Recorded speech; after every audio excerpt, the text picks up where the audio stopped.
नमस्कार, मैं हूं आपके साथ अविरल जैन और आप देख रहे हैं हिंदी टीवी।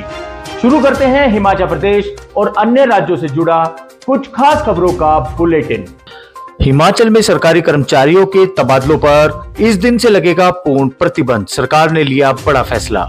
हिमाचल प्रदेश सरकार ने सरकारी कर्मचारियों के तबादलों पर पूर्ण प्रतिबंध लगाने का फैसला लिया है। कार्मिक विभाग की ओर से जारी अधिसूचना के अनुसार 5 अगस्त से तबादलों पर प्रतिबंध रहेगा। मुख्यमंत्री की मंजूरी के बाद केवल सरकारी कर्मचारियों के तबादलों के ऐसे प्रस्तावों पर कार्रवाई और कार्यान्वयन किया जाएगा जो व्यापक मार्गदर्शक पैरा 8 के तहत विशेष रूप से प्रदान की गई परिस्थितियों के अनुरूप होंगे।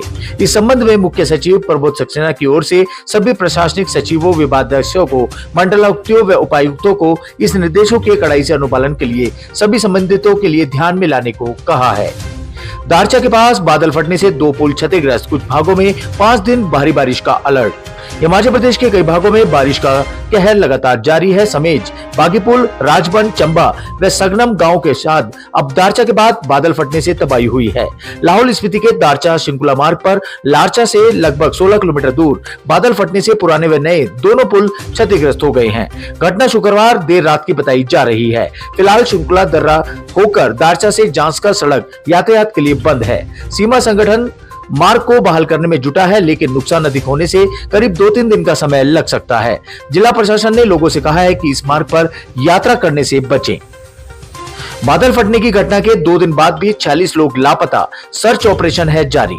हिमाचल प्रदेश में जगह जगह बादल फटने की घटना के 2 दिन बाद भी 40 लोग लापता है। रामपुर के समेज में 36 लोग अभी लापता है। अब तक 7 शव मिल चुके हैं। समेज, बागीपुल, राजबन में सेना, एनडीआरएफ, एसडीआरएफ, पुलिस और होमगार्ड के जवानों की ओर से दूसरे दिन भी सर्च ऑपरेशन चलाया जा रहा है। आज सर्च ऑपरेशन के लिए सेना के 2 खोजी कुत्ते भी घटना स्थल पर मौजूद हैं। साथ ही जेसीबी मशीन से मलबा हटाकर लापता लोगों की तलाश की जा रही है। राजबन में अभी 5 लोग लापता है। लापता लोगों के परिजन और रिश्तेदार खुद भी अपनों को मलबे में ढूंढ रहे हैं। चौहार घाटी के राजबन तेरंग में रेस्क्यू अभियान के दूसरे दिन लापता 2 बच्चों को अमन और आर्यन के शव बरामद हुए हैं, तो इलाके में चीख पुकार मच गई है। सरकारी कर्मचारी पेंशनर हिमकेयर योजना से बाहर लोगों को निजी अस्पतालों में नहीं मिलेगा इलाज।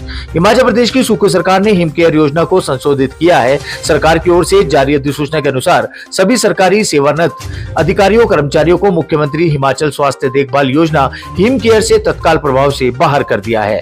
इसके साथ ही निजी अस्पतालों का इम्प्लीमेंट 1 सितंबर 2024 से वापस लेने का भी निर्णय लिया है। अब इन अस्पतालों में हिमकेयर योजना के तहत इलाज नहीं होगा। इस संबंध में सचिव स्वास्थ्य एम सुधा देवी की ओर से अधिसूचना जारी की गई है। आपदा से पर्यटन कारोबार को झटका, पैक रहने वाले होटलों में 10% तक ऑक्यूपेंसी। हिमाचल प्रदेश में प्राकृतिक आपदा के चलते पर्यटन कारोबार को बड़ा झटका लगा है। पर्यटन स्थल सूने हैं। हिमाचल में अब तक 2500 सैलानियों ने बुकिंग रद्द या होल्ड कर दी है। इसके अलावा ट्रैकिंग ट्रिप पर जा रहे कार्यक्रम भी सैलानियों ने स्थगित कर दिया है। हालांकि बरसात के चलते हिमाचल में इन दिनों ऑफ सीजन चल रहा है, लेकिन इन दिनों भी होटलों में 30 से 40% तक ऑक्यूपेंसी रहती है। लेकिन प्राकृतिक आपदा के बाद वीकेंड पर भी ऑक्यूपेंसी 10% से कम है।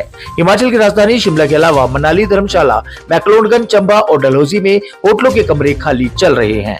उल्लेखनीय है कि हिमाचल प्रदेश के बीते साल 2023 में प्राकृतिक आपदा के चलते पर्यटन कारोबार पूरी तरह से प्रभावित हो गया था। भूस्खलन से रात भर बंद रहा चंडीगढ़ मनाली एनएच, सुबह एक तरफा खुला, 9 घंटे तक फंसे रहे सैकड़ों वाहन। चंडीगढ़ मनाली एनएच पर मंडी से पंडोह के बीच करीब 9 घंटे तक बाधित रहने के बाद शनिवार सुबह 8 बजे एक तरफा यातायात के लिए बहाल हो गया। मंडी से पंडोह के बीच हाईवे पर 5, 6 और 9 मील के पास भूस्खलन होने के बाद भारी मात्रा में मलबा सड़क पर आ गिरा, जिस कारण हाईवे यात्रा के लिए बंद हो गया। रात को बारिश और अंधेरा होने के कारण मलबा हटाने का कार्य नहीं किया जा सका, इसलिए सुबह होते ही मशीनरी को तुरंत प्रभाव से इस कार्य में लगा दिया। करीब 8 बजे सभी स्थानों से मलबा हटाकर हाईवे को एक तरफा यातायात के लिए बहाल कर दिया है। हिमाचल में बिना वीजा रह रहे रूस के महिला पुरुष गिरफ्तार, जंगल में बना रखा था ठिकाना।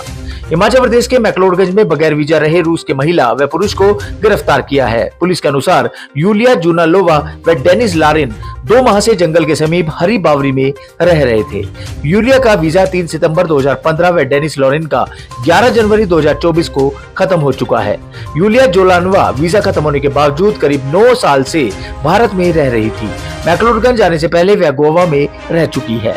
अतिरिक्त पुलिस अधीक्षक कांगड़ा हितेश लखनपाल ने बताया कि रूस के महिला व पुरुष के विरुद्ध मैक्लोडगंज थाने में विदेशी अधिनियम के तहत मामला दर्ज कर दिया है। शिक्षक पुरस्कार के लिए 70 आवेदन, 5 अगस्त को होगी छंटनी। राज्य स्तरीय शिक्षा पुरस्कार के लिए 70 आवेदन आ चुके हैं। जिला उप निदेशकों के माध्यम से आवेदनों की जानकारी निदेशालय को देने का कार्य अभी जारी है।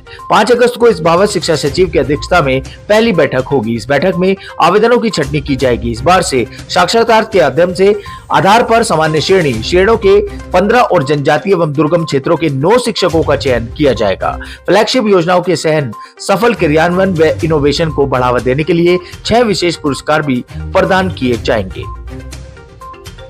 के पंत बतौर अतिरिक्त मुख्य सचिव हिमाचल में करेंगे वापसी, बड़ी जिम्मेदारी मिलने के आसार। वरिष्ठ आईएएस अधिकारी के पंत बतौर अतिरिक्त मुख्य सचिव हिमाचल में वापसी करेंगे। भारत सरकार के कार्मिक मंत्रालय ने प्रतिनियुक्ति पूरी होने पर मूल कैडर में पंत को भेजने की अधिसूचना जारी कर दी है। अब के पंत को हिमाचल प्रदेश सरकार में बड़ी जिम्मेदारी मिलने के आसार है। बीते दिनों दिल्ली में मुख्यमंत्री सुक्खू के पंत की लंबी बैठक भी हो चुकी है। के पंत के हिमाचल लौटने के साथ ही अतिरिक्त मुख्य सचिवों की संख्या 2 हो जाएगी। इनसे पहले ओंकार शर्मा ही एकमात्र अतिरिक्त मुख्य सचिव थे। तो ये थी हिमाचल प्रदेश और अन्य राज्यों से जुड़ी कुछ खास खबरों का बुलेटिन। ऐसे ही और खबरें पाने के लिए फॉलो करें और सब्सक्राइब करें हिंदी टीवी।